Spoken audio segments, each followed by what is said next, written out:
21 past the hour. Well, while you were gone, Obama did not reach over and slap Romney upside the face. Let's go back to the first presidential debate. 15 minutes. It's fun, isn't it? It's okay. It's great. That's great. Okay. No problem. No, you all don't have a problem. I don't have a problem because we're still on the economy. Right. But we're going to come back to taxes and want to move on to the deficit and a lot of other things too. Okay, but go ahead, sir. You bet.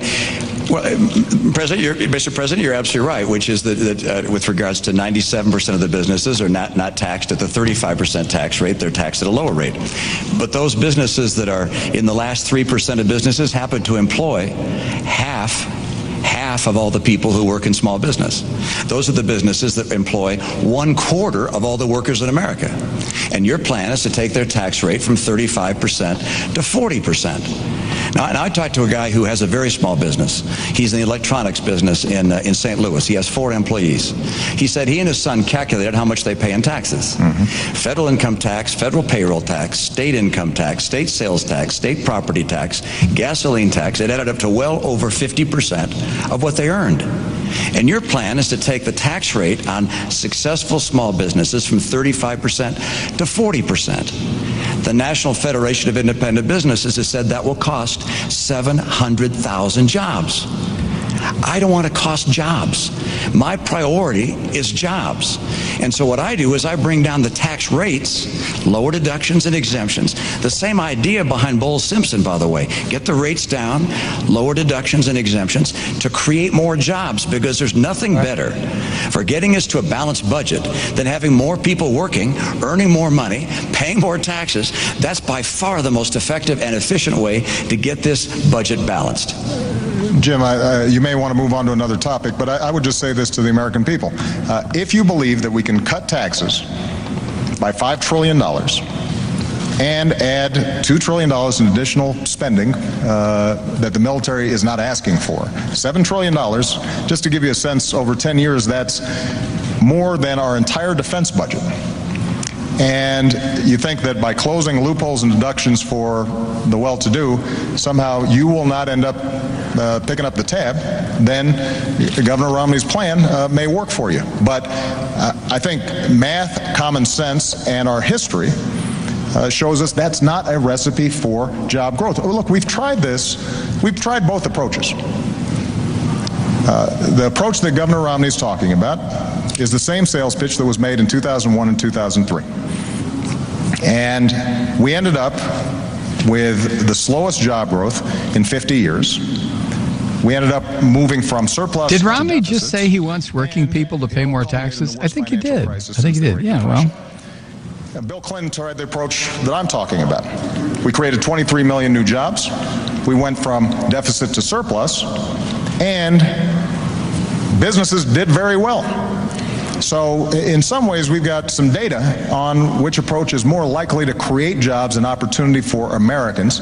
And I believe that the economy works best when middle-class families are getting tax breaks so that they've got some money in their pockets.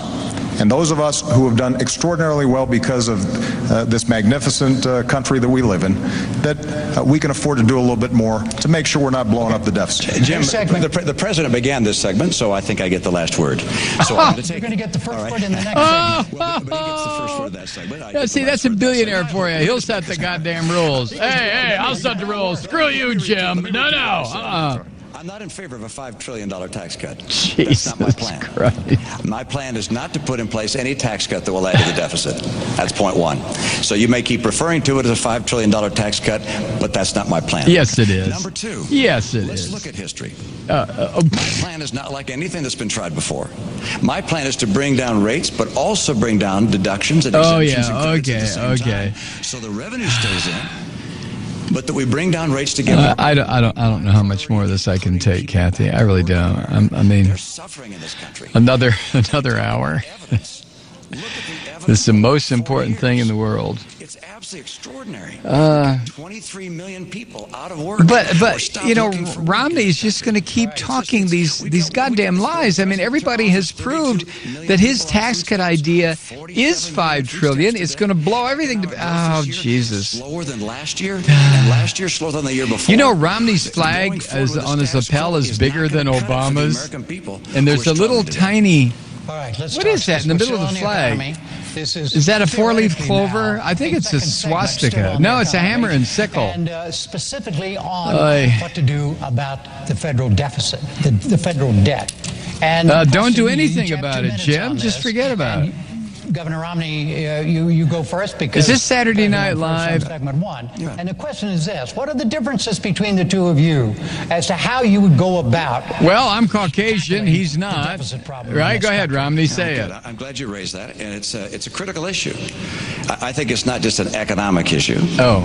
I think it's a moral issue. I think it's frankly not moral for my All right, let's do a break. Oh, my God. I just don't understand how Romney got the bigger lapel flag. And there's something in the middle of that flag. Huh? It was a coin toss, but there's something in the middle of it. That's either a smashed dead fly, a hammer and sickle. It's a Book of Mormon. It's a little picture of the planet Kolob or something. We'll be right back.